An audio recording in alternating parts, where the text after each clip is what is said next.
de la part des équipes. Non, parce que peut-être aussi xam nga au début on a été un peu sceptique même si on critiquait pas fi mu féete xamuñu ko mais je pense que fi mu féete aussi les gars sont en pleine bourre pour être compétitifs.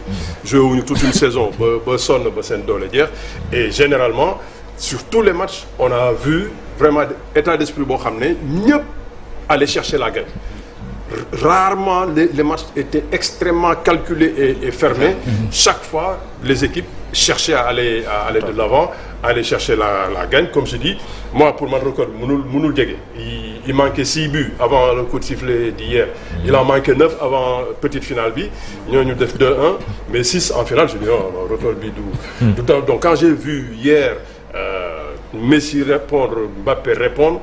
En plus, comme je dis, l'histoire est tellement belle parce que ñooñu comme li mu ko ñaanee noonu ñooñu la war a doon ñooñu c'était les hommes qui devaient marquer l'histoire. Ils ont marqué l'histoire, ça c'est fait. Maintenant nag qu'est-ce qu'il explique exactement? Je pense que état de forme gars yi fi ñu toll. mais gars yi dañu defaru Assane. man wax naa ko fi waxaat neen parce que à chaque fois que moo jotoon lire wala moo jot a voyager ñëw xool leen. information yi ngay njëkk a dégg ku nekk yaa ngi defaru ci sa wet sa préparateur diététicien bi li nga war a def sa coaching personnel ku nekk amoon nga loo xam ne yaa ngi koy def loo xam ne bokkul ak li club bi di def donc pour te dire que ne objectif bi leeroon na ci ñëpp ñoom ñëpp même les journalistes français ñu ngi ko doon wax. sauf ñoom ñii dañuy préparer en vue du mondial ñoom ñëpp ba ñu naan. Tu peux expliquer les buts parce qu'aujourd'hui dans la tendance du football moderne toutes les équipes se préparent au but probable. Comment il faut faire parce que si tu ne marques pas, tu ne gagnes pas. Les gens travaillent pour marquer des buts. Et donc aujourd'hui, les attaques simples disparaissent, des attaques complexes arrivent et les gens travaillent tout le temps pour trouver le but probable. Il faut pouvoir marquer un but. Quelles sont les chances de marquer des buts? Et les entraîneurs travaillent dans ce sens-là. Donc les équipes qui ne travaillent pas leur les expected goals, c'est ça. Il faut travailler pour le but probable. mais loolu day fekk nga gëm ko. entraîneurs yi ñëw fii ci mondial bi. à quelques exceptions près ñi ci ëpp ils avaient des notions avec leur club mais sur le plan offensif. lañ doon jéem a fexe parce que coupe du monde le tournoi c'est 7 matchs.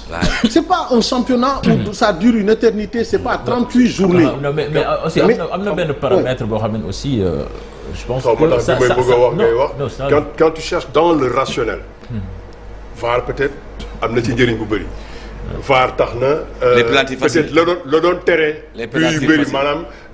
défenseurs yi am plus d'atouts parce que sur ce mondial hier démb amul carton rouge sur le match. Il y a 3 cartons rouges. Pas de rouge. 3 cartons rouges ñoom ci mondial bi. non il y en a 4. Il y en a 4 su amul démb il y en a 4. En tout cas c'est un mondial fair play. 3 rouges quoi. non il y en a 4 l'Angleterre par exemple. dont un seul directement yeneen yëpp double jaune la mooy bu Aboubacar je l'ai noté quelque part bu Dumfries ak bu marocain bi.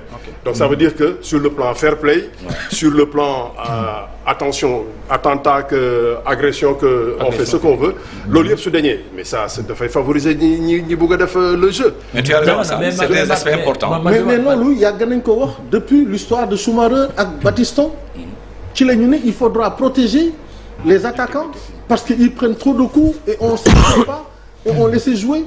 Donc non il faut laisser jouer c'est de la triche et tout. Mais maintenant, on fait attention, on protège un Messi, on protège un Neymar, on protège un Mbappé, on protège quelqu'un d'autre.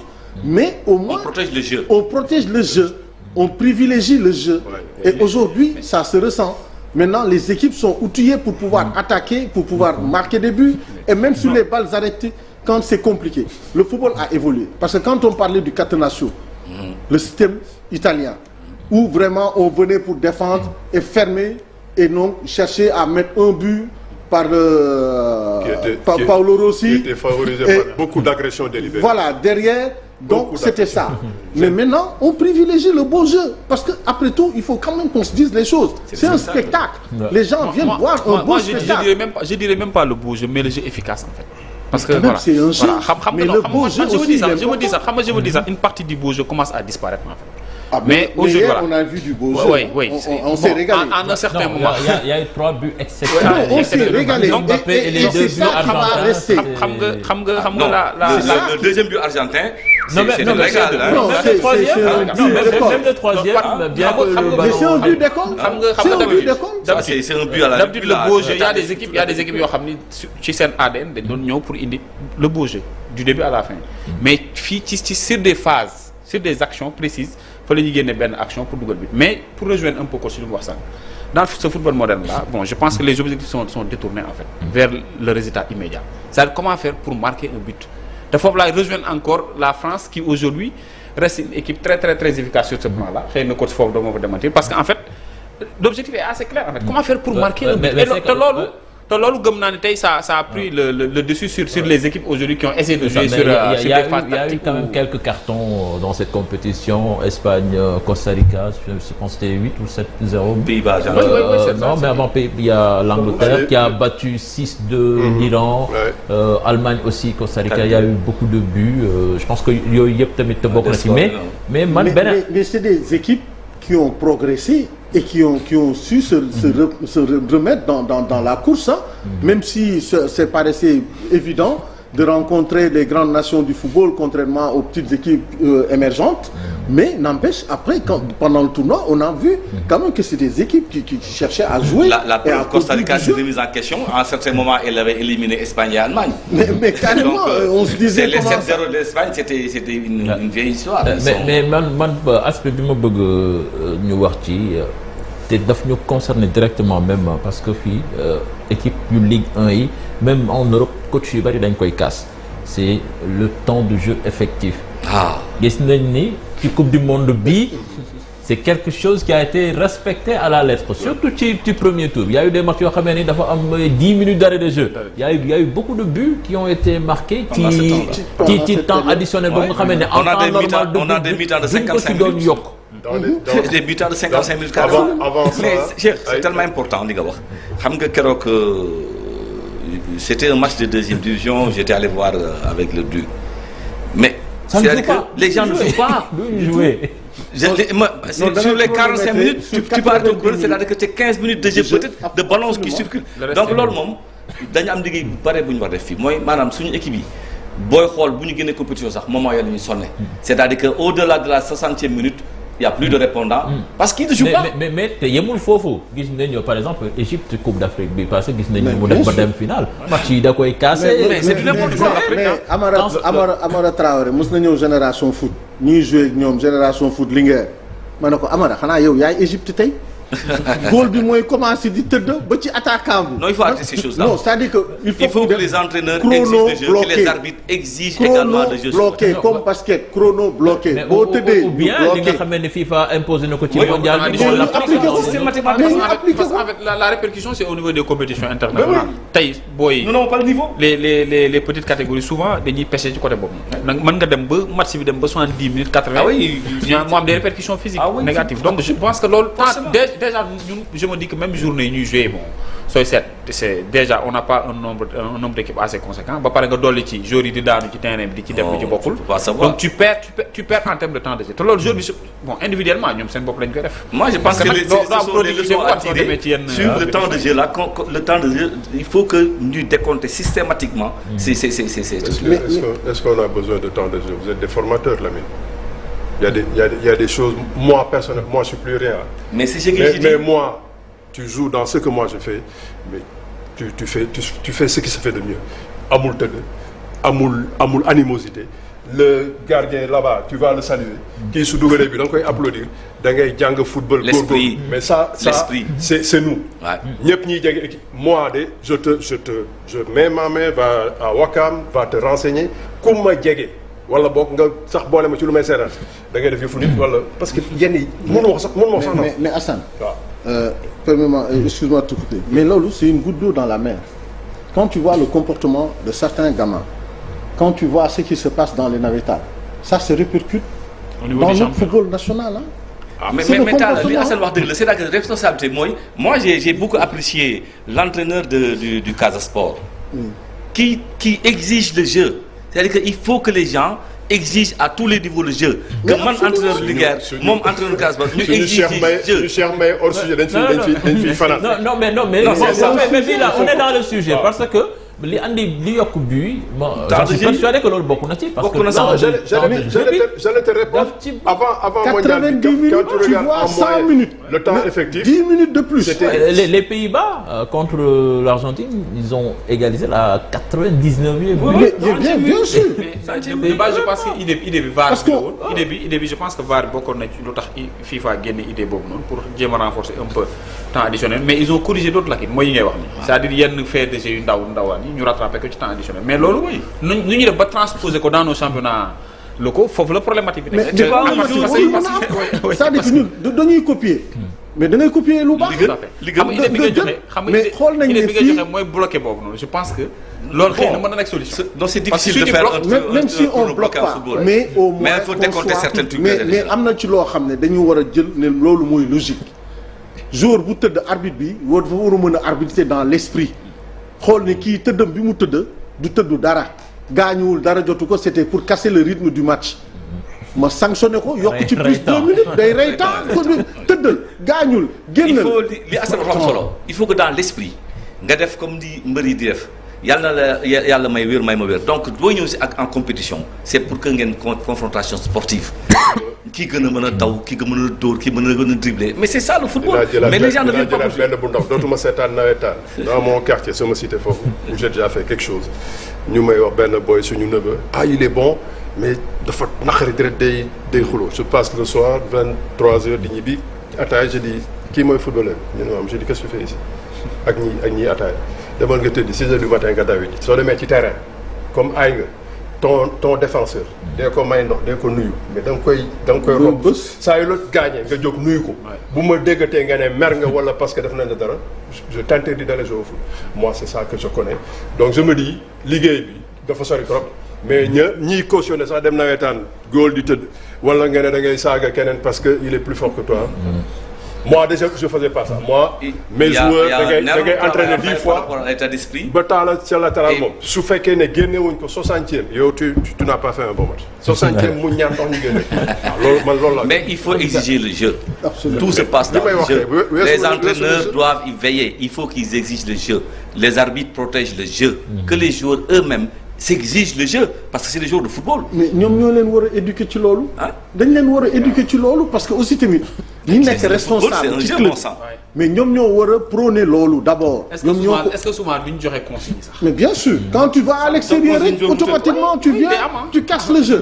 luñ la laal nga tëdd fuñ la xoos nga tëdd. fu arbitre bi ne nii sax nga ne dama gaañu il faut nga génn casser le rythme du match. c'est-à-dire que sur 90 minutes quand on regarde le temps de jeu réel. mutul 30 minutes. ci mondial bi on a joué 59 minutes. La moyenne c'était dans 40 et quelques mais ci mondial bi. temps effectif réel 59 minutes. Tu as vu mais c'est pourquoi on était gâtés cette coupe du monde là mon vieux. mooy une heure pendant une heure. tu as eu du jeu bu ma daan seetaan football. non doo am jot je souhaitais toujours que moi prolongation parce que bëgguma jamais mu jeex. da ngay pare tant que neex na da ngay pare physiquement da ngay daw da ngay nangu daw. def effort accepter de courir de souffrir et c'est ça la saveur du football aussi. football bu dugg ñàkk loo daw loo sonn loo loolu da nga tàkk rek ñeenti yoon tëdd ñetti yoon.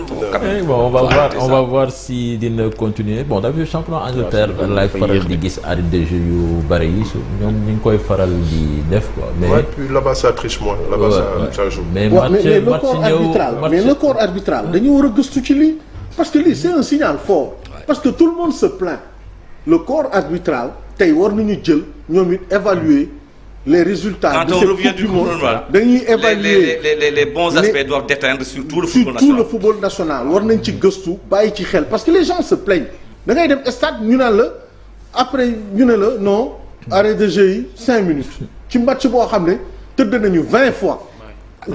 Anecdote pour anecdote la dernière fois match bi ma wax toujours le goal est couché 10 ans était blessé l'arbitre appelle le quatrième arbitre pour lui indiquer le temps de jeu qu'il faut décompter et pendant 4 autres minutes le goal était encore couché. mais loolu ci mooy la teg de yow. non li ngay wax ni non ça me rappelle un match de génération en Coupe d'Afrique contre les Nigérians c'était lors de la première participation de génération. à Abuja fii la match bi fii la retour bi à Dakar. à Dakar ñu ñëw je pense que ça c'était 4 minutes de jeu mais. 4 minutes joué wuñ ci dara. benn blessé moo am ñu nekk di ko faj ba 4 minutes yi jeex. arbitre bi tas match comme ça noonu nga ne man lan lañu vivre. il faut arrêter ces choses là. non c'est-à-dire que de cette coupe du monde là am na yu bëri yu ñu ci war a mën a évaluer te loolu mooy njëriñu coupe du monde. parce que c'est tous les 4 ans. et tous les 4 ans football dafay évoluer ci moment boobu. ñu xool lan lañ ci war a jàngat wala lan lañ ci war a mën a defaraat. lii bokk na ci li nga xam ne dafay defar football parce que les gens ne viennent pas parce que y a pas de spectacle en réalité dañuy ñëw parce qu'ils s'ennuient aussi par moment il faut se dire la vérité ils viennent ils regardent si c'est pour le football local il y a beaucoup d'aspects le football local moom je pense que c'était Nassawara mooy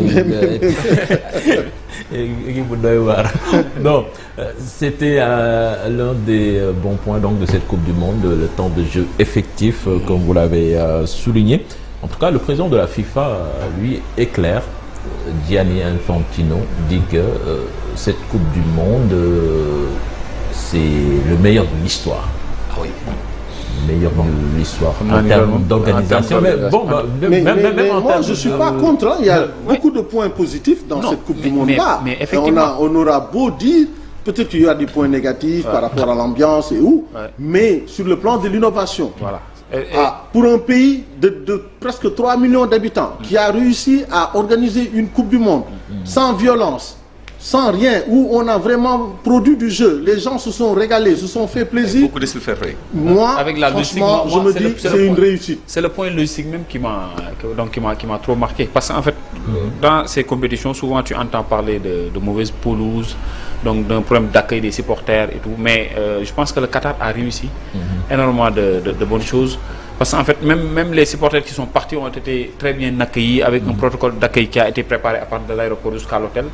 Donc, hormis cela, sur le plan purement sportif, il y a de très beaux stades, donc où il n'y a pas de défaillance. Avant loolu sax je pense que je vais interpeller Assane Coupe du Monde bi dafa ci coow la juddoo ba muy jeex ci coow la parce que dafa am ñu ko songu que ce soit les organisations de défense des droits de l'homme depuis travaux stades yeeg yooyu gis nañ coow li ci judd que ce pays ne respecte pas les droits des hommes ñu ñëwaat mbirum LGBT yi dugg si je pense que yooyu yëpp nu mu tuddati amoon na fi jëm à un moment ba ñuy wax ay boycott am na sax ay équipes yoo xam ne sax ñu ngi doon wax ne est-ce que duñu boycotter compétition tu peux comprendre que Gianni Infantino il est tellement soulagé que vraiment il bombe le torse. Absolument. Parce que ça va pour être vraiment dans la panique.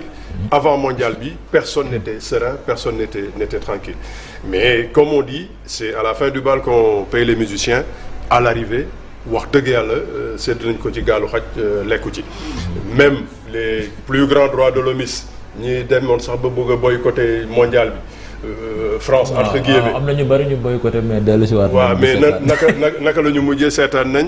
ba tey sax seen équipe bi ñu gagné accueillir nañu ko ba parade nañu fële Concorde. donc même ñooñu ñi demoon ci logique boobu j'ai vu quelqu'un non moi j'ai dit je vais pas au Qatar je boycotte. Non, parce que pour mes valeurs. non je vais pas regarder. waaw mais ñu ne non je suis pas allé mais j'ai supporté ma baax na donc pour vraiment revenir à sa chère.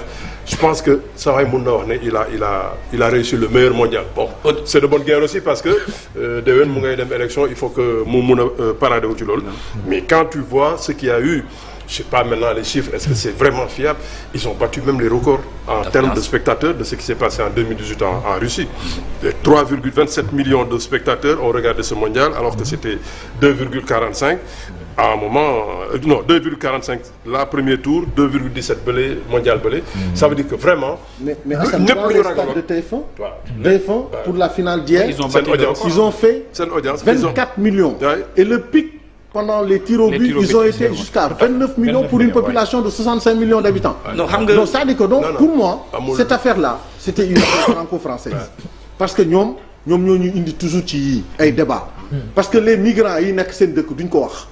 Migrants yi dem fële di liggéey peut-être loolu am na fa mais ça veut pas dire que ne aussi dañu war a tout le temps di accepter ñoom li ñu bëgg di imposer parce que cette coupe du monde là quand même quoi qu'on puisse dire ces gens là pour une population de 2 800 000 habitants ont réussi ce que les autres n'ont pas pu faire. Chaque Coupe du Monde, débordement, hooligans, reyante, beuverie, tour, naan, mandi, reyante, lu ne dinañ ko ci def.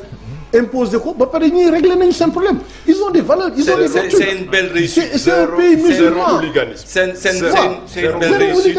Et puis il y a eu des lobbies qui ont voulu peut-être salir parce qu'ils veulent imposer leur façon de xam nga bon li taala di wax sax mais ma gis nañ fii xam nga ngay wax les occidentaux la ñoom des fois nombrilisme moo leen sonal dañoo jàpp ni yàq ñoom rek ñoom mën a organiser gis nañ fi finale Ligue des Champions bu ñu mujjee organiser Paris nam fa demee woon mais là quand même là, ils n'ont plus rien à dire. Aujourd'hui, ils cherchent des c'est trucs à la Coupe du Monde de l'innovation où le transport est gratuit, le bus, le métro, partout. Non, tu vois, il y a un accueil exceptionnel. Tous les gens qui ont été là-bas sont sortis. Au Qatar, nous mën peut-être taxer d'un peu de pays islamistes. C'est là-bas que, pour une première fois, une femme a arbitré un match mondial. Bon, bien que il cherche beaucoup de New York, ça a failli faire des esclandres. Mais ce qu'il faut accepter, ce qu'il faut reconnaître, ce pays-là, Wanani, full dal dans cette nation. Il faut se faire respecter. Absolument. Ils ont des croyances et des valeurs. Ils leur ont dit, c'est nous qui organisons, c'est nous qui accueillons. Il y a des gens qui sont d'accord.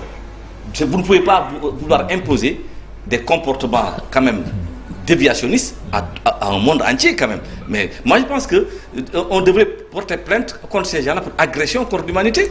Comment on peut... gars yi ñoo ko commencé c'est Allemagne. Sama Allemagne et puis ils ont un agenda précis. C'est-à-dire que là ils ont des objectifs clairs. Tous les 4 ans, ils souhaiteraient au moins organiser une manifestation internationale. Parce que jusqu'en 2024, là, ils ont en projection les championnats du monde de natation. Donc, juste avant les JO de 2024 à Paris. Donc, au moins, ils ont un agenda. Ils sont en train de réussir quelque chose. Ils seront chez eux. Ils n'ont qu'à accepter ce qu'ils veulent accepter. Mais il faut respecter les autres. Quand même. Il faut respecter les autres. Le Qatar, c'est une excellente réussite. Ils ont montré au monde que vraiment amna ci ñu taxaw té amna ñu gëm et malgré cela amna ñu seen ay valeurs te dañ ci téye ku ci bëgg nga ñëw adhérer ci mais tu n'es pas obligé. Même la tenue de Messi bu ñu koy jox trophée bi ñu bari génn nañ pour dénigrer. Voilà les médias occidentaux mais attends mais coupe du monde attribution bi biñ leen di jox ñoom coupe du monde attribution bi fan la njëkk a commencé du Paris. Oui, bien sûr. Kan moo woote dîner Élysée du woon Sarkozy. Bien sûr. Kan moo rejoindre ci biir Élysée bi du woon Platine. fekk fa gars yi di reer. te pourtant boobu foofu bañ fay wax loolu yëpp mais kenn waxul ci ñoom. et c'était quand. Il y a 10 ans de cela. Il y a 12 ans. te kenn waxu ci. Non, ils ont bien fait de résister parce qu'en fait là c'est une question de souveraineté. Non. Gis naa benn chaîne française de. Oui, ils ont commenté ça. Ils ont commenté les mots. C'est lii musul am du dëgg du yoon. nga gagné coupe du monde kenn gisul sa maillot. da ngay yëkkati coupe bi. C'est bien transparent. Non, loolu moom frustration. Tout le monde se souviendra que c'était au Qatar. Les gens qui un djellaba en or. L'émir a fait. C'est l'employeur. C'est lui qui